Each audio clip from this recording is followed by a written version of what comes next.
Devrim verdiğim ikrardan dönen devrim ah.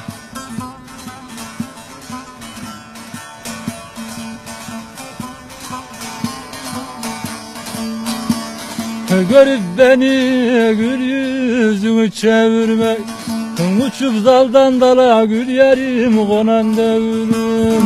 Gel ha Leyli Leyli konan devrim ah.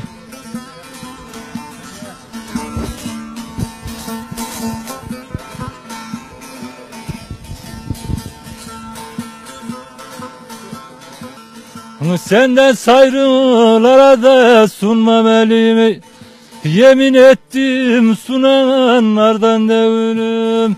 Gel ha Leyli Leyli Leyli devrim.